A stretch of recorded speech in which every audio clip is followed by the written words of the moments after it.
நடிகனுக்கும் தலைவனுக்கும் வித்தியாசம் பெறதார தருதலை கூட்டமே. முதல்ல தம்பி வரணும், தம்பி வந்து என்னோட நானும் தம்பியும் சேர்ந்து தமிழ்நாட்டில் ஒரு ரவுண்டு ஆடுவோம்லாம் சொன்னார். உங்களுக்கு வந்து உதவி பண்ண போறாருன்னு குஷியாக இருந்து தம்பியை துணை முதல்வர் நான் முதல்வர்லாம் சொல்லிட்டு இருந்தீங்களே, அப்போ அவர் நடிகர் இல்லையா? என்ன அவர் என்னவா இருந்தார்? சட்டமன்ற இடைத்தேர்தல் எப்போ வரப்போகுதுன்னு கொலவெறியில் காத்துட்ருக்கிறாராம். தேர்ந்தெடுத்துட்டு இருக்கிற தொகுதி அம்பாசமுத்திரம். அந்த சமுத்திரத்திலையும் திரும்ப முழுக தான் போகிறார். அந்த குறிப்பிட்ட சமூக மக்கள் அதிகமாக அங்கே இருக்காங்க அம்பாசமுத்திரத்தில், இவர் சார்ந்த சமூகம். அப்போ இவர் எவ்வளோ பெரிய ஆள் பாருங்க. பேசுறதெல்லாம் பார்த்தீங்கன்னா சமதர்மம் தான், நாம் தமிழர் தான், தமிழ்நாட்டு நலம் தான். ஆனால் போட்டி போடணும்னுட்டா சொந்த மாவட்டம், சொந்த ஜாதி ஜனம் எங்கே இருக்குதோ அங்கே போகணும்னு நினைக்கிறீங்களா? உங்கள் அரசியல் இவ்வளோ கீழமானது. ஆனால் விஜயை பாருங்க, இப்போ கொளத்தூரில் முக ஸ்டாலின் தோத்துட்டாரு, வின்னர் ரன்னர் ஆயிட்டார்ல. நீங்கள் அந்த மாதிரி வின்னராவோ ரன்னரானா கூட நான் சந்தோஷப்பட்டிருப்பேன். நீ சொந்த மாவட்டம்னு காரைக்குடியில் போய் நின்னிய 16 வருஷம் கழிச்சு 4வது இடத்துக்கு தள்ளப்பட்டு டெபாசிட் இழந்திருக்கீங்க. ஒரு வெக்கம் இருக்கவான தலையே தூக்கக்கூடாதுங்க இருந்தாலும். ஆனால் இதெல்லாம் தொடச்சி போட்டு எதுவுமே இல்லாத மாதிரி களம் காணலை, இனிமேல் களத்தில் இறங்க போகிறேன்னு போய் பேசிட்டு திரிகிறார் இருந்தாலும். ஆனால் அவர் என்ன தொழில் பண்ணார், என்ன வருமானம் வந்தது, இவர் அவருடைய சோர்ஸ் ஆஃப் இன்கம் என்ன? திரள் நிதியெலாம் இவ்வளோ கிடையாது. அதெல்லாம் வந்து சும்மா பேச்சு. அவர் வந்து கணிசமாக வந்து திமுக கிட்ட பைசா அடிக்கிறார். அதன் விளைவு தான் பென்ஸ் காரு. அதனால் அவர் வந்து ஊழலை பற்றிலாம் சீமான் பேசவே கூடாது. அவர் வாழ்க்கையே ஊழல் வாழ்க்கை, ஒரு மோசமான வாழ்க்கை. நம்ம அதெல்லாம் பேச வேணான்னு பார்க்குறேன் நான். சேகர் பாபு கடவுள்கிட்டே திருடு பண்ணியிருக்கிறாருன்றாங்க, புரியுதுங்களா? அறநிலையத்துறை சிஎம்டிஏல பெரிய ஊழல் நடந்திருக்குதுன்றாங்க. கார்பரேஷன்ல பல 100 கோடி பல 1000 கோடி ஊழல் நடந்திருக்குன்றாங்க. ஏங்க நம்ம மகேஷ், அன்பில் மகேஷ் இருக்காரு, அவரும் இந்த லிஸ்ட்ல இருக்காரு, ஜெயிலுக்கு போகக்கூடிய லிஸ்ட்ல. ஒருத்தரை அரெஸ்ட் பண்ணி அரசகுமார், பிடி அரசகுமார்ன்றவரை குண்டாஸ்ல வச்சிருக்காங்க. என்ன வேலை பண்ணாங்க அவங்க? இந்த சிபிஎஸ்இ ஸ்கூலுக்கு என்ஓசி நோ அப்ஜெக்ஷன் சர்டிஃபிகேட் கொடுக்கறதுக்கும் ரினிவல் லைசன்ஸ் பண்றதுக்கும் 35 லட்சம் ரூபாய் வரைக்கும் வாங்கியிருக்காங்க. ஆயிரக்கணக்கான ஸ்கூலுங்க கிட்ட 400 கோடி ரூபாய் லஞ்சம் வாங்கி இருக்கிறார்கள் என்பது இன்றைக்கு வந்திருக்கிற தகவல். என்னங்க இது அநியாயம்? அப்படியே ஒரு அரை பூரா பணங்களை கொட்டி கொட்டி கொடுத்துருக்காங்க. பழனிவேல் தியாகராஜன் 6வது மாதமே சொல்லிட்டாரு. என்ன சொன்னார்? 30,000 கோடி தான் இந்த டாஸ்மாக் வருமானம் கவர்மெண்ட்டுக்கு வருது, 2 மடங்கு வந்து வெளியே போகுதுன்னாரு. 2 மடங்குன்னா என்ன? 60,000 கோடி வெளியே போகுதுன்னாரு. சபரீசனும் உதயநிதியும் பங்கிட்டுக்கிட்டாங்க. இவ்வளோ பணத்தை என்ன பண்ணுறதுன்னு தெரியாமல் மகனும் மாப்பிள்ளையும் திணறுகிறார்கள் என்று அவர் பேசுறது நீங்கள் கேட்கலையா? ஸோ எல்லாருக்கும் வணக்கம், நான் உங்கள் வசந்த். இன்னைக்கு நம்ம கூட நம்ம எல்லாருக்குமே ரொம்ப பிடிச்ச நம்ம ஃபேவரட் மதிவாணன் சார் தான் இருக்காரு. சார் வணக்கம் சார். நம்ம சேனலுக்கு நீங்கள் வந்து ஃபேவரட் ஆயிட்டீங்க சார். முதலமைச்சர் ஆயிட்ட பிறகு ஜோசப் விஜய் பயங்கரமாக வைரல் ஆகிட்டு இருக்கு சார். அதை நம்ம பேசணுமா? அவர் பேசுகிற பேச்செல்லாம் உங்களோட கருத்துக்கள் அதுக்கு சொல்லிக்கிட்டீங்கன்னா எனக்கு ஒரு மன ஆறுதலாக இருக்கும் சார். பார்க்குறவங்களுக்கும் கொஞ்சம் மன ஆறுதலாக இருக்கும். கருத்து சுதந்திரம் எல்லாருக்குமே இருக்கு. அவரோட கருத்துக்களை அவர் சொல்லட்டும். இருந்தாலுமே ஓட்டு போட்ட மக்களை வந்து ஏதோ ஒரு வார்த்தை சொல்லி சொன்னார் சார், தருதலை கூட்டம் அப்படின்னு சொல்றாரு. தற்குறி கூட்டம், தருதலை கூட்டம். இப்போ நடிகராக இருப்பது ஏதாவது ஒரு தவறா சமூகத்தில்? இன்ஜினியர் மாதிரி, டாக்டர் மாதிரி, கேமராமேன் மாதிரி, மீடியா மேன் மாதிரி ஒரு ப்ரொஃபஷன் தானே அது. இதுக்கு முன்னால் நடிகராக யாருமே இருந்தது இல்லையா தமிழ்நாட்டில்? அண்ணாலேருந்து, கருணாநிதியிலேருந்து, எம்ஜிஆர், ஜெயலலிதா, இன்னைக்கு விஜய், 5 பேர் முதலமைச்சராக இருந்திருக்காங்க. இப்போ மக்கள்லாம் முட்டாள்தனமாக பண்ணிட்டாங்களா? நடிகர்களுக்கும் தலைவருக்கும் வித்தியாசம் இல்லை. 2வது சீமானே நடிகர் தானேங்க, துணை நடிகர்னு ஒன்றா சொல்லிக்கலாம். சின்ன சின்ன பாத்திரங்கள்ல நடிக்கிறாரா இல்லையப்பா? ஆமா ஆமா சார், எல்லைக்கு ஒன்று பார்த்தேன். அப்போ அவர் ஏதோ வந்து பெரிய தியான கூடத்திலிருந்து வந்தா மாதிரியும், அவர் ஏதோ ஒரு ஆய்வகத்திலிருந்து அரசியல் பயிற்சி பெற்றுட்டு வந்தா மாதிரியும் நடிகருக்கும் தலைவனுக்கும் வித்தியாசம். நடிகன் யார்? தலைவனை ஆவறது தானே. மக்கள் தலைவன் ஆக்குவாங்க, நம்ம தலைவரேன்னு சொல்லிட்டு பிரயோஜனம் இல்லை. மக்கள் தான் உன்னை தலைவராக ஏற்றுக்கணும். அப்போ இதுவரையில் வந்த நடிகர்களாக இருந்தவங்கெல்லாம் தலைவர்கள் இல்லையா? முட்டாள்தனமாக பேசிகிட்டு இருக்காரு. 2வது அவருக்கு வந்து ஒரு, அதாவது விஜய் வந்து வருகையும் முதல்ல தம்பி வரணும், தம்பி வந்து என்னோட நானும் தம்பியும் சேர்ந்து தமிழ்நாட்டில் ஒரு ரவுண்டு ஆடுவோம்லாம் சொன்னார். அப்போ தம்பி விஜய் வந்து இன்ஜினியராக இருந்தாரா, இன்ஜினியரிங் காலேஜில் படிச்சுட்டு இருந்தாரா? அப்போ நடிகர் தானேங்க. இப்போ உங்களுக்கு வந்து உதவி பண்ண போறாருன்னு குஷியாக இருந்து தம்பியை துணை முதல்வர் நான் முதல்வர்லாம் சொல்லிட்டு இருந்தீங்களே, அப்போ அவர் நடிகர் இல்லையா? என்ன அவர் என்னவா இருந்தார்? ஃபேக்ட்ரியில் ஏதாவது ஒர்க் பண்ணிட்டு இருந்தாரா? சீமானுடைய நிராசை விரக்தியின் வெளிப்பாடு தான் இந்த மாதிரி பேச்செல்லாம். விரக்தியின் உச்சத்தில் இருக்காரு நினைக்கிறேன். உச்சம், அதாவது கொலைவெறியில் இருக்கிறேன்னு பேசினார் நேற்று. சட்டமன்ற இடைத்தேர்தல் எப்போ வரப்போகுதுன்னு கொலைவெறியில் காத்துட்டு இருக்கிறாராம். திரும்ப 0 தான் சார். இல்லை அவர் தேர்ந்தெடுத்துட்டு இருக்கிற தொகுதி அம்பா சமுத்திரம். அந்த சமுத்திரத்துல திரும்ப முழுக தான் போறாரு. சமுத்திரத்தில் நீந்தி வர முடியாது அவரால். ஆனால் அதில் ஒரு எனக்கு என்னன்னா கேள்விதான், அந்த அம்பா சமுத்திரத்தை ஏன் இவர் குறி வச்சிருக்காருன்னா 2 விஷயம். பொது வேட்பாளராக ஆக போறாராம். அப்போ திராவிடம் தமிழ் தேசியம்லாம் அதெல்லாம் வேறெல்லாம் கிடையாதா? எல்லாம் ஒன்றா காக்டெயிலா? பொது வேட்பாளராயினா நான் ஜெயிச்சிருவேன் அப்படின்னு அவர் நம்புறதுக்கு காரணம் என்னன்னா, அந்த குறிப்பிட்ட சமூக மக்கள் அதிகமாக அங்கே இருக்காங்க அம்பா சமுத்திரத்தில், இவர் சார்ந்த சமூகம். அப்போ இவர் எவ்வளோ பெரிய ஆள் பாருங்க. பேசுறதெல்லாம் பார்த்தீங்கன்னா சமதர்மம் தான், நாம் தமிழர் தான், தமிழ்நாட்டு நலம் தான். ஆனால் போட்டி போடணும்னுட்டா சொந்த மாவட்டம் சொந்த ஜாதி ஜனம் எங்கே இருக்குதோ அங்கே போகணும்னு நினைக்கிறீங்களா? உங்கள் அரசியல் இவ்வளோ கீழமானது. ஆனால் விஜயை பாருங்க, 1க்கு 2 தொகுதியில் நின்னாரு. வட தமிழ்நாடு, மத்திய தமிழ்நாடு. அதுவும் வட தமிழ்நாடு சென்னை திமுகவின் கோட்டை கொத்தளம்னு சொன்னாங்க. தைரியமா நின்னாரு, 2லையும் ஜெயிச்சாரு. நீ சொந்த மாவட்டம்னு காரைக்குடியில் போய் நின்னிய. வெற்றி தோல்வி சகஜங்க, நான் அதை வந்து குறை சொல்ல. காமராஜர் தோத்துருக்காரு, இந்திரா காந்தி தோத்துருக்காங்க. ஆனா என்ன சொல்றேன்னா, அட்லீஸ்ட் இப்போ கொளத்தூர்ல மு.க. ஸ்டாலின் தோத்துட்டாரு, வின்னர் ரன்னர் ஆயிட்டார்ல. நீங்க அந்த மாதிரி வின்னராவோ ரன்னரானா கூட நான் சந்தோஷப்பட்டிருப்பேன். 16 வருஷம் கழிச்சு 4வது இடத்துல சொந்த தொகுதியில 4வது இடத்துக்கு தள்ளப்பட்டு டெபாசிட் இழந்திருக்கீங்க. இது எவ்வளவு பெரிய அநீதி, அவமானம், ஒரு வெக்கம் இருக்கவான தலையே தூக்க கூடாதுங்க இந்த ஆளு. ஆனா இதெல்லாம் தொடச்சி போட்டு எதுவுமே இல்லாத மாதிரி களம் காணலை, இனிமேல் களத்தில் இறங்க போறேன்னு போய் பேசிட்டு திரிகிறார் இருந்தாலும். 16 வருஷமா இப்போ களம் கண்டதெல்லாம் என்ன தான் நான் தமிழர் கட்சி இல்லையா? எல்லா இடைத்தேர்தலும் இப்போ பெருமையா சொல்லிக்குவீங்களா? மற்றவன்லாம் ஓடிட்டான் போயிட்டான், நாங்க விட மாட்டோம். நீங்க அவர் சொல்றாரு, நீங்க சொன்ன அந்த ஸ்பீச்சில் நான் கவனிச்சேன், நாங்க இன்னும் களத்தில் இறங்கினா அப்போ இவ்வளோ நாளாக இறங்குனதெல்லாம் யாருப்பா? முன்னுக்கு பின் முரணாக சீமான் வந்து உளறிட்டு இருக்கிறார், பிதற்றிட்டு இருக்கிறாருன்னு தான் நான் சொல்லுவேன். அது விரக்தியின் வெளிப்பாடு தான். இவர் போட்ட கணக்கெல்லாம் விஜயை வச்சு ஒரு கணக்கு போட்டார் இல்லையா? தம்பி வருவான், அவன் முதுகுல ஏறிட்டு நாம தமிழ்நாட்டை கைப்பற்றலான்னு. அது நடக்கலன்னு ஒன்றும் இன்னைக்கு அப்படியே பாஞ்சி கொதறாரு. பட் விஜய் இதெல்லாம் பார்த்து அது ஒன்றும் அசர மாட்டார். அவர் பணியை செஞ்சுக்கிட்டே இருப்பார். ஆனால் திரும்ப இந்த ஓட்டு போட்ட மக்களையே வந்து குறை சொல்லிக்கிட்டே இருக்காங்களா சார்? திமுகவும் சரி இவரும் சரி அவங்களையே தான் குறை சொல்றாங்க. இவர் வந்து இன்னும் அந்த 0 விட்டு ஒரு ஓட்டு கூட வாங்கக்கூடாது அப்படிங்கிற ஒரு முடிவிலேயே இந்த மாதிரி தெளிவா இருக்காங்க. இந்த மக்களை திட்ட எல்லாருடைய செல்வாக்கம் இன்னும் குறைய தான் போக போகுது, அதில் ஒன்றும் சந்தேகமே இல்லை. அவர் இன்னொரு கருத்து, ஊழலையெல்லாம் ஒழிக்கல, சும்மா பேசிக்கிட்டு இருக்காரு அப்படின்னு ஒரு கருத்து சொன்னார்ல. இல்லை அவர் என்ன சொல்றாருன்னா, ஊழலை ஒழிக்கிறதுன்னா மக்களே யாருக்கும் லஞ்சம் கொடுக்காதீங்கன்னு சொல்லக்கூடாதான். ஊழலை ஒழிச்சிட்டு ஊழல் பண்ற அதிகாரிகள்லாம் டிஸ்மிஸ் பண்ணமா, சஸ்பெண்ட் பண்ணமா. அதாவது அவர் என்ன சர்வாதிகார நாட்டில் இல்லை, நம்ம ஜனநாயக நாட்டில் இருக்கிறோம். ஊழல் பண்றவனுக்கும் சில பாதுகாப்புகள், உரிமைகள், சட்டங்கள் இருக்கு. அதனால அவர் என்ன சொன்னாருன்னு சொன்னா, எவனும் ஊழல் செய்ய விடமாட்டேன், செஞ்சவனையும் விடமாட்டேன். மக்களே நீங்களும் யாராவது ஊழல்கள் கேட்டாங்கன்னா லஞ்சம், உங்க தம்பி உங்க அண்ணன் சகோதரன் இருக்கிறேன்னு சொல்லுங்க, எங்கிட்ட சொல்லுங்கன்னாரு. What is wrong in it? அதுவும் போல்டா ஒரு சீஃப் மினிஸ்டர் பொது வெளியில தன்னுடைய ஆட்சியில இந்த மாதிரி லஞ்சம் கேட்கறவன் இருக்கிறான், கேட்டானா நீங்க என் பேரை சொல்லுங்க, நடவடிக்கை எடுக்கிறேன்னு சொல்றதுக்கே ஒரு துணிச்சல் வேணாங்க, அபாரமான துணிச்சல் இது. No chief minister of this country ever said this. யாருமே இப்படி சொன்னதே கிடையாது. அதுக்காக அவருக்கு பாராட்டு பண்ணாங்க. அவங்க வந்து இந்த கரூர் விஷயத்துல வந்து கோர்ட்டுக்கு போய் ஜெயிச்சிட்டாங்க சார். அது ஏதோ எலெக்ஷன்லயே ஜெயிச்ச மாதிரி இப்போ வந்து புதுசா பேசிக்கிட்டு இருக்காங்க. ஜெயிக்கலையே, அது ஒரு தீர்ப்பு. அதுக்குமே அதோட முடியலையே.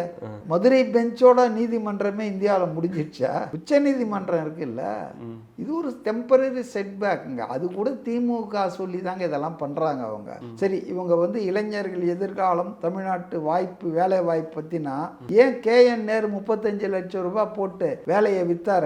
2000 வேலையை அப்ப ஏன் வாய் திறக்கல? ஏன் திறக்கல சொல்லுங்க? செந்தில் பாலாஜி டிரைவர் கண்டக்டர் வேலையை வித்தார, அப்ப ஏன் வாய் திறக்கல? அப்பெல்லாம் யாருக்கும் வேலை வாய்ப்பு போலையா? சந்தர்ப்பவாதிகள்ங்க இவங்க. திமுகவினுடைய கூலிப்படையா மாறி இருக்குங்க நாம் தமிழர் கட்சி. சுருக்கமா அதுதான். திரள் நிதி அதுக்கெல்லாம் ஒரு விளக்கம் கொடுத்திருக்காரு. என் கார் வாங்கினதெல்லாம் வந்து திரள் நிதியில வாங்கினதா வந்து ஒரு ஹெலிகாப்டர் கூட அவர் வாங்கட்டங்க, விமானம் கூட வாங்கட்டும், அது அவருடைய விருப்பம். ஆனா அவர் என்ன தொழில் பண்ணாரு, என்ன வருமானம் வந்தது, திரள் நிதி இவர் அவருடைய சோர்ஸ் ஆஃப் இன்கம் என்ன? திரள் நிதியெல்லாம் இவ்வளவு கிடையாது.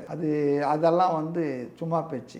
அவர் வந்து கணிசமா வந்து திமுக கிட்ட பைசா அடிக்கிறார். அதன் விளைவு தான் பென்ஸ் காரு, போய் தங்கினா 5 ஸ்டார் ஹோட்டல் தான். அந்த கட்சி சாதாரண கட்சிங்க. அண்டு பொசிஷனை சொல்லுங்களேன். ரொம்ப பேசுறாருல்ல. 10 ஏக்கர் இப்ப கூட எங்கேயோ வாங்கி இருக்கிறாரு நாங்க பினாமி பேர்ல. அதனால அவரு வந்து ஊழலை பத்தி எல்லாம் சீமான் பேசவே கூடாது. அவர் வாழ்க்கையே ஊழல் வாழ்க்கை, ஒரு மோசமான வாழ்க்கை. நம்ம அதெல்லாம் பேச வேணாம்னு பாக்குறோம். டிவிக்கே வந்து காவிரி தண்ணீர் வாங்குறதுல குறிக்கோளா இல்லாம டிஎம்கே மேல இப்படி பொய் கேஸ் போடலாம், இப்படி பொய் வழக்கு போடலாம், அதுல வந்து குறிக்கோளா செயல்பட்டுக்கிட்டு இருக்காங்க அப்படின்றாங்க. எங்க தண்ணீர் டிஎம்கே மேல ஒன்றும் கேஸ் போடலையே. டிஎம்கே மேல ஏதாவது கேஸ் டிஎம்கேல இருக்கவங்க மேல பொய் வழக்குகள் எல்லார் மேலே இல்லை, டிஎம்கேல இருக்கிறவங்க மேல. திமுகவின் முன்னாள் அமைச்சர்கள் ஒரு சில பேர், ஒரு 5-6 பேர், ஹேண்ட்ஃபுல் ஆஃப் பீப்புள், அவங்க ஊழல் பண்ணியிருக்காங்க, கொள்ளை அடிச்சிருக்காங்க. அதுவே பொய் வழக்குன்றாங்க. இல்ல, இடி ஏற்கனவே போட்டிருக்குங்க. அந்த எஃப்ஐஆரை வச்சு தான் இப்ப டாஸ்மாக் வழக்கு பண்ணியிருக்காங்க. ரெண்டாவது வந்து சிபிஐ விசாரிக்குது மின்சார வாரியத்துல தவறுதலா கொள்முதல் பண்ணார் டிரான்ஸ்ஃபார்மர்கள்னு.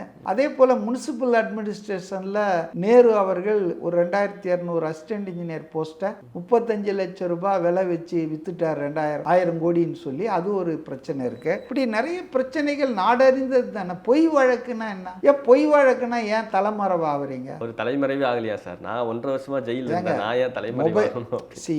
Mister Senthil Balaji is a habitual அஃபண்டருங்க. இந்த பிறவி நடிகர்னுவாங்க இல்லையா, அது போல அவரை எந்த துறையில போட்டாலும் அந்த துறையில ஊழல் பண்ணுவாருங்க. அதிமுக இருந்த போது டிரான்ஸ்போர்ட்ல டிரைவர் கண்டக்டர் நியமனத்துல ஊழல் பண்ணி தான் 1 வருஷத்துக்கு மேல இப்ப ஜெயில இருந்தேன்னு சொல்றாரு. அது அதனால இபியில இருந்தாரு, சிபிஐயே கேஸ் போட்டிருக்கு. இபியில அவர் பண்ண ஊழல்கள் முறைகேடுகள் இன்னும் 1 வருஷம் ஆனா கூட சரி பண்ண முடியாது, அப்படி பண்ணிட்டு போயிருக்காரு. டாஸ்மாக்ல சொல்லவே வேணாம். 10 ரூபாய் பாலாஜின் பேர் அவருக்கு எப்படி வந்தது? இன்னைக்கு டாஸ்மாக்ல வந்து எஃப்ஐஆர் போட்டிருக்காங்களா, ஃபர்ஸ்ட் அக்யூஸ்ட் இவர் தானே, செகண்ட் தான் சிஎம்டி விசாகன், அப்புறம் சம்பந்தமே இல்லாம உதயநிதியின் ஆளு ரத்தீஷ் அவர் வந்து அங்க இருக்கிறாரா. உதயநிதிக்கு கை காலு காது மூக்கு வாயா இருந்தவர், குறிஞ்சியிலே இருந்தவர். ஸோ இவங்க ஊழல் பண்ணலை அப்படின்னு சொன்னால் கோர்ட்டில் வந்து ஒன்றும் பண்ண மாட்டாங்க. ஆனால் இவங்க ஊழல் பண்ணாங்கன்றதால தானே மக்கள் இவங்களை தண்டிச்சாங்க. பின்ன எதுக்காக இவங்களை தோக்கடிச்சாங்க? ஏன் கொளத்தூரில் வந்து ஸ்டாலின் சட்டமன்ற உறுப்பினராக கூட ஜெயிக்க முடியல? 3 முறை ஏற்கனவே ஜெயிச்சவர். முதலமைச்சராக இருக்கும்போது முதலமைச்சர் வேட்பாளர் என்று அறிவித்த பிறகு சட்டமன்ற உறுப்பினராக ஆக முடியலன்னா எதுக்காக மக்கள் தோற்கடிச்சாங்க சொல்லுங்க? இவங்க நல்லாட்சி பண்ணல, ஊழல் ஆட்சி, குடும்ப அரசியல் பண்ணாங்க. இவங்க அரசின் கஜானாவை காலி பண்றாங்கன்றதால தானங்க. ஏங்க பெண்களுக்கு மகளிர் உதவி நிதி கொடுத்தாரு. அந்த கொளத்தூர் தொகுதியில ஆண்களை விட பெண் வாக்காளர்கள் தான் அதிகம். ஆண் வாக்காளர்கள் 1,01,000, ஆனா 1,09,000 பேர் பெண் வாக்காளர்கள். சோ பெண்கள் ஓட்டு இவருக்கு தானே வந்திருக்கணும், வரலையே. எவ்வளவு வேலை செஞ்சிருக்கிறேன்னு சொல்றாங்க, உண்மையிலே சிலதெல்லாம் செஞ்சிருக்கிறாரு. ஆனா மக்கள் இதெல்லாம் இல்லை, நீங்க வேண்டாம் அந்த அளவுக்கு ஊழல் பண்றீங்க. ஊழலுக்கு எதிரான தீர்ப்பு தாங்க இது. ஒரு மாற்று வரணும். அதனால தான் அதிமுக பெனிஃபிட் ஆக முடியல. திமுக தோத்தா அதிமுக, அதிமுக தோத்தா திமுகன்றது வழக்கமா இதான 50 வருஷம் வரலாறு. ஆனா இந்த முறை ஏன் அதிமுக தேர்ந்தெடுக்கலாம்? ஊழலுக்கு அதுவும் தான் பலியானது. அதுல இருக்கிற ஆட்களும் ஊழல் ஆட்கள் தான். அதனால தான் மாற்றா ஒரு ஆளை தேர்ந்தெடுத்தாங்க. ஸோ பொய் வழக்குன்னா நீதிமன்றத்தில் போய் நீங்கள் நிரூபிச்சிருங்க, தப்பு கிடையாது. ஆனால் இந்த 3 மாதம் கிட்டத்தட்ட நெருங்க போகுது, இன்னும் 3 மாதம் ஆகலை, 70-75 நாள் தான். ஒரு பெரிய சென்ஸ் ஆஃப் ரிலீஃப் சாதாரண மக்கள்கிட்ட இருக்கிறத நான் பார்க்குறேன். சொல்கிறாங்க பழைய மாதிரி அரசு அலுவலகங்கள்ல ஊழல் இல்லை, ஆர்டிஓ ஆஃபீஸு, பத்திரப்பதிவு ஆஃபீஸு உள்ள போனால் இப்போ மரியாதை, கவர்மெண்ட் ஹாஸ்பிட்டல்ஸு, அப்புறம் கார்பரேஷன் எப்படி மாறி இருக்குதுன்றாங்க. அப்போ இதுதானே மக்கள் ஆட்சி. ஆட்சி, மக்கள் நலனில் அக்கறை உள்ள ஆட்சியாக தாவேக ஆட்சி, அதுவும் 60-70 நாள்ல செஞ்சுட்டாங்க. இவங்க என்ன சொல்றாரு இவங்க மேல ஊழல் வழக்கு எத்தனை பேர் மேல போட்டிருக்காங்க? 35 அமைச்சர்கள் இருந்தாங்க, அதுல 5 பேர் தானங்க சேகர் பாபு, எல்லாமே அக்யூஸ்டு தானே. சேகர் பாபு கடவுள்கிட்டே திருடு பண்ணியிருக்கிறாருன்றாங்க, புரியுதுங்களா? அறநிலையத்துறை சிஎம்டிஏல பெரிய ஊழல் நடந்திருக்குதுன்றாங்க, கார்பரேஷன்ல பல 100 கோடி பல 1000 கோடி ஊழல் நடந்திருக்குன்றாங்க. இதுக்கெல்லாம் யார் பொறுப்பேற்கிறது? சேகர் பாபு தானே. ஏங்க நம்ம மகேஷ், அன்பில் மகேஷ் இருக்காரு, அவரும் இந்த லிஸ்ட்ல இருக்காரு, ஜெயிலுக்கு போகக்கூடிய லிஸ்ட்ல. ஒருத்தரை அரெஸ்ட் பண்ணி அரசகுமார், பிடி அரசகுமார்ன்றவரை குண்டாஸ்ல வச்சிருக்காங்க. என்ன வேலை பண்ணாங்க அவங்க? இந்த சிபிஎஸ்இ ஸ்கூலுக்கு என்ஓசி நோ அப்ஜெக்ஷன் சர்டிஃபிகேட் கொடுக்கறதுக்கும் ரினிவல் லைசன்ஸ் பண்றதுக்கும் 35 லட்சம் ரூபாய் வரைக்கும் வாங்கியிருக்காங்க. ஆயிரக்கணக்கான ஸ்கூலுங்க கிட்ட 400 கோடி ரூபாய் லஞ்சம் வாங்கி இருக்கிறார்கள் என்பது இன்றைக்கு வந்திருக்கிற தகவல். ஒரு 50 ஸ்கூல்ல போய் கம்ப்ளைண்டே கொடுத்துருக்கான் ஆட்சி மாறினவனும். என்னடான்னு சொன்னா, ஸ்ரீநகர்ல பணத்தை வாங்கறதுக்கும் என்றதுக்குமே ஒரு வீடு எடுத்து வச்சிருந்திருக்காங்க. இங்க வந்து கப்பம் கட்டி இங்க ஓகே அப்படின்னு அவங்க ஒரு டிக் அடிச்சாதான் அன்பில் மகேஷ் ஆபீஸ்ல கோட்டையில என்ஓசி கிடைக்கும். என்னங்க இது அநியாயம்? அப்படியே ஒரு அரை பூரா பணங்களை கொட்டி கொட்டி கொடுத்துருக்காங்க. அப்ப இதனால வந்து அன்பில் மகேஷ் அரெஸ்ட் பண்ணா அன்பில் மகேஷ் மேல பொய் வழக்காது. ஊழல் பண்ணீங்க. எங்க உங்க அமைச்சரே சொன்னாருங்க, பழனிவேல் தியாகராஜன் 6வது மாசமே சொல்லிட்டாரு. என்ன சொன்னாரு? 30,000 கோடி தான் இந்த டாஸ்மாக் வருமானம் கவர்மெண்ட்டுக்கு வருது, 2 மடங்கு வந்து வெளியே போகுதுன்னாரு. 2 மடங்குன்னா 60,000 கோடி வெளியே போகுதுன்னாரு. 6 மாசத்துல 60,000 கோடி, 5 வருஷத்துல எவ்வளோ? சபரீசனும் உதயநிதியும் பங்கிட்டுக்கிட்டாங்க. இவ்வளவு பணத்தை என்ன பண்றதுன்னு தெரியாம மகனும் மாப்பிள்ளையும் திணறுகிறார்கள் என்று அவர் பேசுறது நீங்க கேட்கலையா? அப்போ ஊழல் வந்துங்க ரொம்ப. இன்னைக்கு 60 வருஷத்துல 5.5 லட்சம் கோடி கடன் தமிழ்நாடு கவர்மெண்ட் வாங்குச்சு. இவங்க ஆட்சியில 5 வருஷத்துல அதே 5.5 லட்சம் வாங்கிட்டாங்க. 60 வருஷத்துல ஒரு 7-8 கவர்மெண்ட் வாங்கின கடனை இவங்க வாங்கினாங்க. கடன் வாங்குவது தவறு என்று சொல்லவில்லை. இவ்வளவு கடன் ஏன் வாங்குனீங்க? இந்த கடனை என்ன பண்ணீங்க? கடன் வாங்கி எல்லாம் கான்ட்ராக்ட் திட்டங்கள்னு போட்டு அப்படியே டைவர்ட் பண்ணிட்டாங்க. இதுதான் டெக் டைவர்ஷன் ஆட்சி. டைவர்ஷன் எப்படி பண்றாங்கன்னா, அதாவது தான் திருடி பிறரை நம்பான்வாங்க. அந்த மாதிரி ஸ்டாலின் தாம் பண்ண வேலைகளை டைவர்ஷன் வேலைகள் தான் இந்த ஆட்சியும் பண்ணுன்னு பேசிட்டு இருக்காரு. ஒவ்வொரு திட்டங்களுக்கும் 100 கோடி 200 கோடி. ஃபார் எக்ஸாம்பிள், கார்பரேஷன்ல மழைநீர் வடிகால் திட்டம் 4000 கோடி செலவு பண்ணியிருக்காங்க. எந்த பணத்துல? இந்த கடன் பணத்துல. இன்னைக்கு 68,000 கோடி இன்ட்ரெஸ்ட் பே பண்ணவங்க. நீங்க வருஷத்துக்கு 4,000-5,000 கோடி மாசத்துக்கு பேசணும், நீங்க கொடுக்கணும் வட்டிக்கு மட்டும். இவங்க வாங்கிட்டு அடிச்சிட்டு போயிட்டாங்க. பேசந்து வாங்கந்து கடன். அதை வச்சு ஏதாவது இன்ஃப்ராஸ்ட்ரக்சர், வேலை வாய்ப்பு, மேம்பாடு அடைஞ்சிருந்தா ஓகே. அதை பூரா கம்ப்ளீட்டா டைவர்ட் பண்ணிட்டீங்க டாஸ்மாக்ல பண்ண மாதிரி. அப்ப இதெல்லாம் வந்துட்டு தப்புன்னு ஜனங்களுக்கு தெரிஞ்சதனால தானே உங்களை வந்து தூக்கி அடிச்சாங்க. அதை விட்டுட்டு நல்லாட்சி கொடுத்தோம் சினிமா மாயையில வீழ்ந்துட்டாங்கன்னா உங்க கட்சிக்காரனே ஓட்டு போடலையப்பா. திமுக ஆட்களே ஓட்டு போடல, திமுக குடும்பங்களே ஓட்டு போடல. காரணம் இதுதான். அது தொடர்ந்து 3 முறை ஜெயிச்சாரு, கொளத்தூர்ல தோல்வி அடைஞ்சிட்டாரு. அது அவர் மீது தப்பு இல்லையா சார்? இவிஎம் மிஷின் வேலை தான் தப்பா? அது இப்போ சரி பண்ணிக்கிட்டு இருக்காங்களா சார்? அதாவது இவிஎம் மிஷின்ல தான் கோளாறு. பாவங்க, எனக்கு ஸ்டாலினை நினைச்சா ரொம்ப உண்மையிலே பரிதாபமா தான் இருக்கு. ஆட்சியில இருக்கும்போது ஒரு 4-5 அதிகாரிகள் தான் அவரை ஆட்டு வச்சாங்க, பொம்மை முதல்வர்னு நிறைய பேர் சொல்லுவாங்க, கிண்டல் அடிப்பாங்க. ஆனா இப்ப அவர் உண்மையிலேயே ரொம்ப ஏமாந்தவராக இருக்காருங்க. அவரை வச்சு Sekar Babu and company comedy பண்ணிட்டாங்க. அதாவது வந்து கொளத்தூரில் அவர் தோத்ததை அவங்களால ஜீர்ணிக்க முடியலைங்க, அவங்க ஃபேமிலியால்.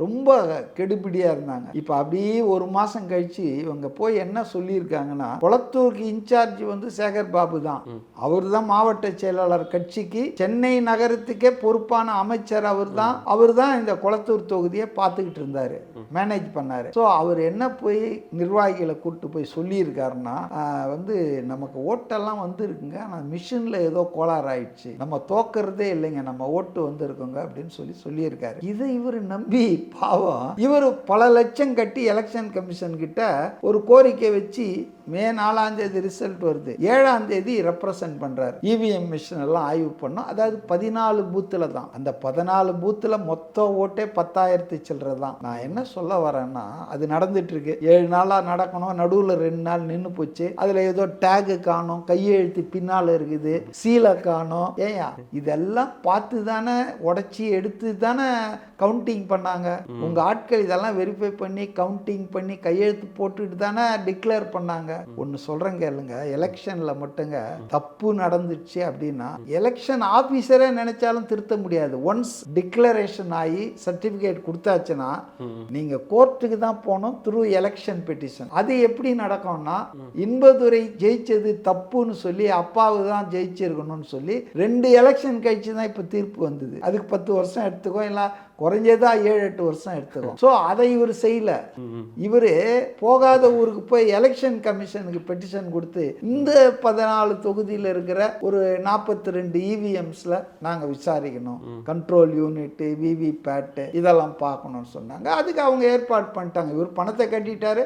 எலெக்ஷன் கமிஷன் சமீரானா அவர் தான் district election officer, corporation commissioner அவர் தான். அவர் வந்து அதெல்லாம் பார்த்து இதுவரையில எதுவுமே இல்லை, எல்லாம் ஓகே. 7 days அது நடக்கும். 3 நாள் நடந்தது. அதுல அந்த என்ஆர் இளங்கோன்னு திமுக முன்னாள் எம்பி, அவர் தானே சட்டப்பிரிவு, அவர் வந்து இதை காணும், டேக காணும், கையெழுத்து மிஸ்ஸிங், சீலை காணும், இப்படி எல்லாம் சொல்லிட்டு இருந்தார். ஆனா பார்க்கறதுக்கு நமக்கு சிரிப்பா இருக்குங்க. அதாவது நீங்க ஓட்டுப்பதிவு துவங்குவதற்கு முன்பு உங்க ஏஜென்ட் கிட்டலாம் காட்டுவாங்க, அப்புறம் சீல் வைப்பாங்க, அப்புறம் ஓட்டுப்பதிவு முடிஞ்ச உடனே எல்லாரும் சீல் வச்சு எடுத்துன்னு போவாங்க. எடுத்துன்னு போய் கவுண்டிங் சென்டர்ல போட்டு அந்த ரூமுக்கு சீல் வைப்பாங்க. அதுல எல்லாரும் கையெழுத்தும் இருக்கும். சரி, அதுக்கப்புறம் கவுண்டிங்ல அன்னைக்கு கவுண்டிங்கை பிரிக்கிறதுக்கு முன்னால எல்லாருக்கிட்டையும் காட்டி சீல்லாம் இருக்கா கரெக்டா, அப்புறம் தான் உடைப்பாங்க. அப்போ எண்ணி முடிச்ச பிறகு டேலிலாம் பண்ணி வெரிஃபைலாம் பண்ணி தான் அதை வந்து கையெழுத்து போடுவாங்க. அப்புறம் தான் டிக்ளேர் பண்ணுவாங்க. ஸோ விஎஸ் பாபு வந்து 7,900 8,000 வாக்குகள் இல்லை, 8,000 இல்லை, 7,900 8,700 கரெக்ட். 8,000 சில்லற வாக்குகள்ல. இதுல நீங்க என்ன தெரிஞ்சுக்கணும்னாங்க, 22 ரவுண்டு எண்ணப்பட்டது கொளத்தூர்ல எலெக்ஷன்ல. மொத்தம் 36 பேர் இருந்தது பேலட்ல. 36வது வந்து நோட்டா. 35 பேர் தான் வேட்பாளர்கள். நோட்டாவுக்கு ஒரு காலம் போடுவான் இல்லையா, அதுக்கும் ஓட்டு போடணும் இல்ல. ஸோ 36 பேர் பேலட்ல இருந்தது. 22 ரவுண்டு எலெக்ஷன் நடந்தது, கவுண்டிங் நடந்தது. ஃபர்ஸ்ட் ரவுண்ட்ல 800 சில்லற ஓட்டு லீடிங் விஎஸ் பாபு தாவேகா. அந்த ஃபர்ஸ்ட் ரவுண்ட்ல இருந்து 22nd ரவுண்ட் வரைக்கும் 22 ரவுண்ட்லயும் ட்ரெயிலிங் பிஹைண்ட் விஎஸ் பாபு. யாரு? எம்கே ஸ்டாலின். நீங்க சொன்னீங்களா 3 முறை அந்த தொகுதியில எம்எல்ஏவா இருந்து 4வது முறை நின்னவர் 20% ஓட்டை டிராப் ஆயிருதுங்க அவருக்கு. 21 எலெக்ஷன்ல அவர் வாங்கினது 60%. இன்னைக்கு 26ல 40% வாங்கியிருக்காரு. எவ்வளவு பெரிய டிராப் புரிஞ்சுதா உங்களுக்கு? 22 ரவுண்ட்லயும் நீங்க வந்து ட்ரெயிலிங் பிஹைண்ட் மிஸ்டர் பாபு. நீங்க 3 வாட்டி எம்எல்ஏ. இப்ப நல்லா கைப்புண்ணுக்கு கண்ணாடி தேவையில்லை. மக்கள் அவரை நிராகரித்து விட்டார்கள். இப்போ போய் மிஷினை காணோம், இது எரிஞ்சிடுச்சு, அந்த டேகை காணோம், கையெழுத்து கொஞ்சம் லைட்டா இருக்குது, என்ன கதை சொல்லிட்டு இருக்கீங்க? ஸோ எல்லாரும் இது வந்து ஒண்ணுமே கிடையாதுங்க. அவருக்கு ரியலாவே மிஸ்டர் ஸ்டாலினுக்கு தான் வெற்றி பெறுவதில் ஏதோ ப்ராப்ளம் ஆயிடுச்சு அப்படின்னா he has to file the election petition. கோர்ட்ல பண்ண வேண்டியது தானே. அதை விட்டுட்டு இல்லை நாங்கள் தான் ஜெயிச்சிருப்போம் இவிஎம்ல ஏதோ இதையே அடுத்த எலெக்ஷன் வரைக்கும் சொல்லுவீங்களா? அதாவது கீழே விழுந்தாலும் மீசையில் மண் ஓட்டலன்ற மாதிரி. இதெல்லாம் தப்புங்க. அவரை போன்ற அனுபவம் வாய்ந்த சீனியர் பொலிட்டீஷியன் இது மாதிரி ஜிம்மிக்ஸ் எல்லாம் ஈடுபடுறது எனக்கு என்னவோ அது சரியா படல சார். இப்போ அந்த காவேரி பிரச்சனை, மேகதாது அன்னைக்கு பிரச்சனைக்கு எதிராக இப்போ திமுக வந்து போராட்டம் பண்ணிக்கிட்டு இருக்காங்க. அதில் உதயநிதி அவர்கள் வந்து அவரோட ஸ்பீச் எல்லாம் பார்த்தீங்களா சார்? நாகரிகம் இல்லாத சில பேச்சுக்கள் எல்லாம் வந்து அவர் பேசியிருக்காரு. உங்களோட கருத்து என்ன சார் அந்த ஸ்பீச் பற்றி? அதாவது அவங்க போராட்டம் அறிவித்த போது இருந்த சூழல் இப்போ அடியோடு மாறிடுச்சுங்க. அநேகமாக இன்னைக்கு சாயந்தரம்குள்ள வந்து தண்ணி மேட்டூர் டேம்லேருந்து வந்துடும். ஏன்னா 2 நாள் ஆச்சுங்க திறந்து விட்டாங்க. 25,000 கன அடி ஒரு நிமிஷத்துக்கு கபினி ஆற்றுல திறந்துருக்காங்க. நல்ல மழை அங்கே ஒரு 4-5 நாளா. சில்ட்ரன் ஆஃப் த காடுன்னு வாங்க. இந்த மாதிரி விஜய் வந்து ஒரு கடவுளின் குழந்தை என்பது மறுபடியும் நிரூபிக்கப்பட்டிருக்கு. அவர் போதான் இல்லையே தவிர அவர் எந்த நோக்கத்துக்காக அங்கே போனோம்னு நினைச்சாரோ அது நிறைவேறிடுச்சு. தண்ணி வந்து இன்னைக்கு வந்து வந்தாச்சு. அதனால் I got A news. Supreme கோர்ட்டில் அவசரம் மடவானா கேஸ் ஃபைல் பண்ணுறதுக்கு ஏன்னா இப்போ சொன்னால் என்ன சொல்லுவாங்க, நாங்கள் திறந்துட்டோங்க தண்ணின்றவாங்க. தேர் எண்ட்ஸ் த மேட்டர். உங்கள் ஒரு ஆப்பர்ச்சுனிட்டியை க்ளோஸ் பண்ணி விட்டுருவாங்க. அதனால் இதெல்லாம் செட்டில் ஆகட்டும், அப்புறம் நம்ம போகலான்னு கொஞ்சம் அந்த நிர்மல்குமார் சொன்னார் இல்லைங்களா, இன்றைக்கி ஃபைல் பண்ண போகிறோன்னு, அதை கூட தள்ளி வச்சிருங்க. ஆனால் ஊருக்கு முன்னால் பண்ணிட்டாங்க திமுக. தமிழ்நாட்டுக்காகவே நாங்கள் தான் இருக்கிறோன்றதுக்கு, அதாவது அவங்களுக்கு என்னென்னா ஒன் அப் மேன்ஷிப் மாதிரி, நாங்கள் தான் முன்னால், நாங்கள் தான் முதல்ல, ஆட்சியில் இருந்தாலும் இல்லைனாலும். ஆனால் இந்த ப்ராப்ளத்துக்கே அவங்க தான் காரணம். இது எத்தனை பேருக்கு தெரியும்? 1924 நம் நாடு விடுதலை ஆவதற்கு முன்பு 2 மாகாணங்கள், அன்னைக்கு இந்த மாதிரி இன்னைக்கு கர்நாடகா ஸ்டேட் கூட இல்லை, மைசூர் ஒரு இது இருந்தது சமஸ்தானத்துக்கும், நம்ம மெட்ராஸ் மாகாணம் தமிழ்நாடு கிடையாது. அப்போ சுதந்திரத்துக்கு முன்னால் சொல்கிறேன்.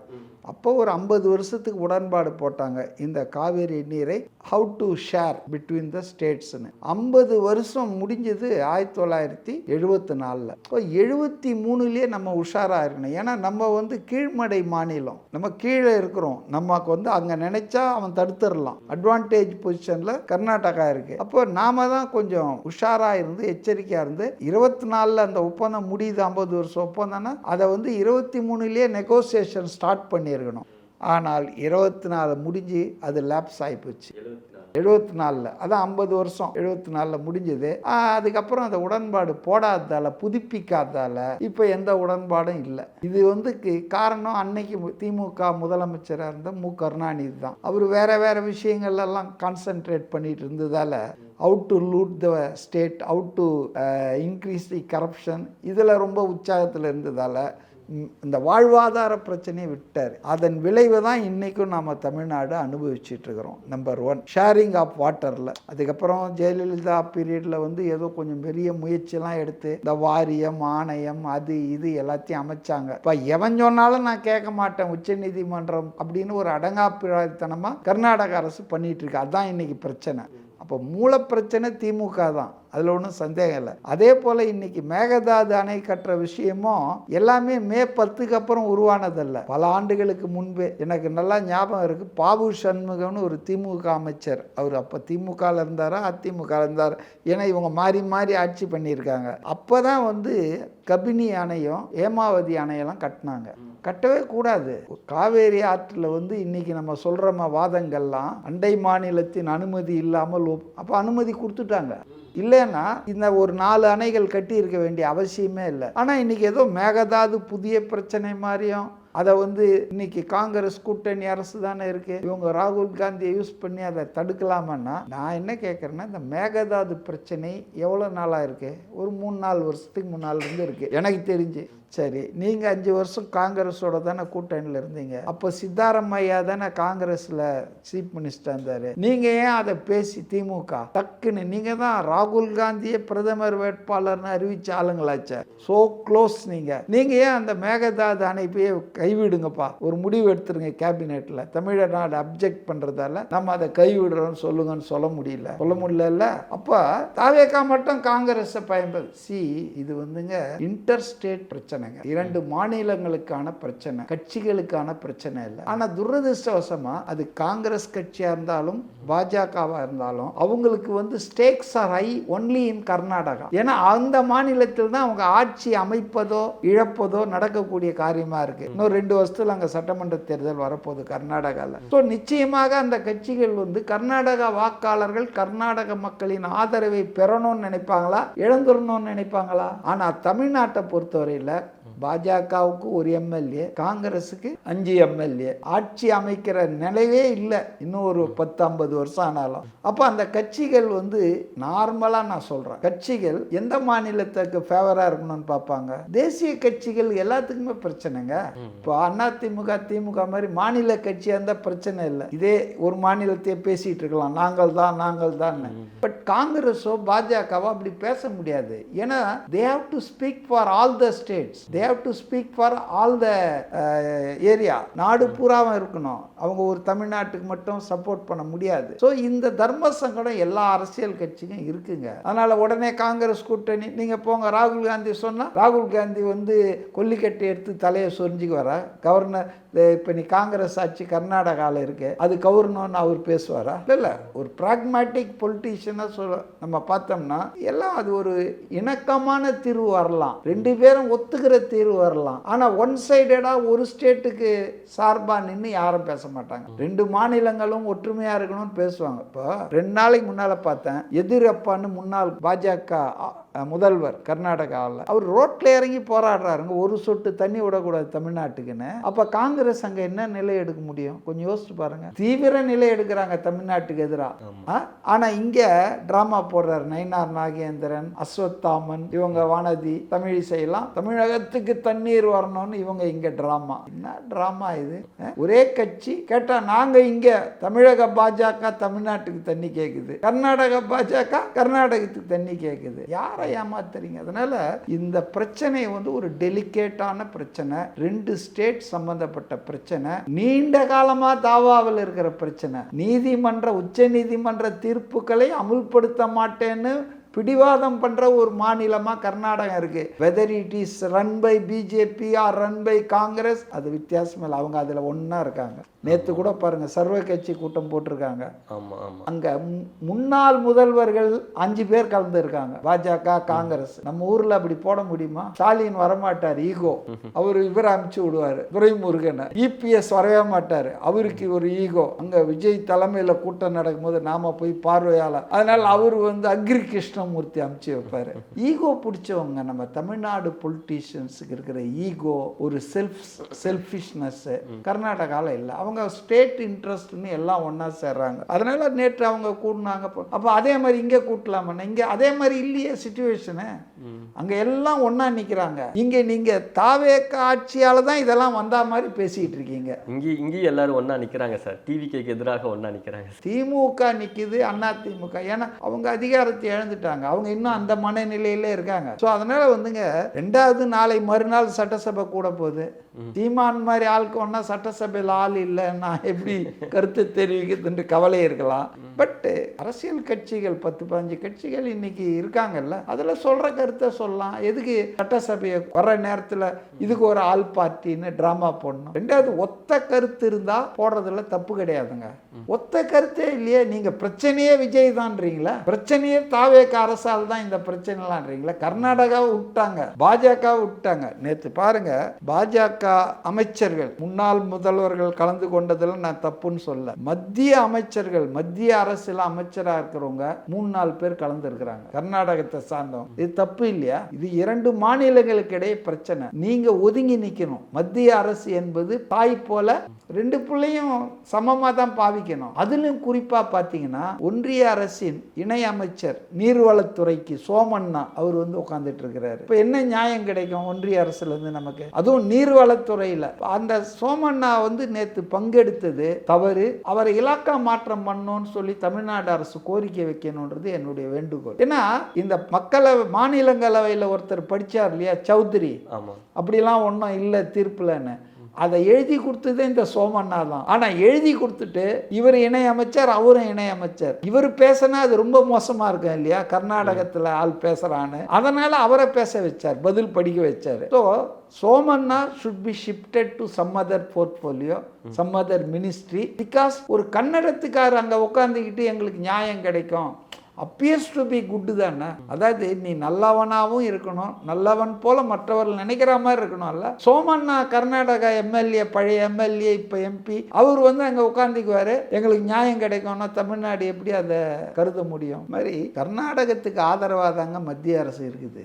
All set and ton. இப்போ என்ன சொல்லிட்டா இருப்பாருங்க அந்த இது சோமண்ணா அந்த மீட்டிங்கில் என்ன சொல்லுங்க, மேகதாது அணை கட்டினது அந்த டீட்டெயில் ப்ராஜெக்ட் ரிப்போர்ட்டை சில டெக்னிக்கலாக தான் நாங்கள் திருப்பி அமைச்சிருக்கோம், அதை கரெக்ட் பண்ணி அமைச்சிட்டாங்கன்னா அதெல்லாம் கட்டலாம் அப்படின்னா என்ன நீதி உங்களுக்கு கிடைக்க போகுது? ஒரு பக்கம் சுப்ரீம் கோர்ட்டினுடைய தீர்ப்பின்படி கீழ்மடை மாநிலங்கள் ஒப்புதல் இல்லாமல் அவர்கள் நலனுக்கு குந்தகம் இல்லை என்று சொன்னால்தான் நீங்க எந்த கட்டுமானத்தையும் காவிரியில பண்ணலாம்னு சொல்ற தீர்ப்பு இருக்கும்போது, ஒரு ஒன்றியத்தின் நீர்வளத்துறை அமைச்சர் உட்கார்ந்துக்கிட்டு கர்நாடகா மீட்டிங்ல அதெல்லாம் ஒன்றும் இல்லை, நீங்க திருப்பி அனுப்புங்க, அதை சரி பண்ணிடலாம் அப்படின்னா எங்கே நியாயம் கிடைக்கும் தமிழ்நாட்டுக்கு? ஏன் தமிழ்நாட்டுக்கு இவங்க அநீதி பண்றாங்கன்னு அரசியல் காரணம் சொல்லிட்டேன். Whether it is Congress led government in Delhi or BJP led government in Delhi, எல்லாமே அவங்களுக்கு வாய்ப்புள்ள இடம் கர்நாடகா, ஆட்சி அமைப்பதற்கோ ஆட்சியை கைப்பற்றுவதற்கோ. அதனால ஓர வஞ்சனையாக இருக்காங்க. ஸோ உச்ச நீதிமன்றத்தில் தான் நம்ம நீதியை கேட்டு பெறணுன்றதான் என்னுடைய கருத்து. Thank you sir, thank you so much. நிறைய விஷயங்கள் பேச ரொம்ப ரொம்ப நன்றி சார். தேங்க்யூ.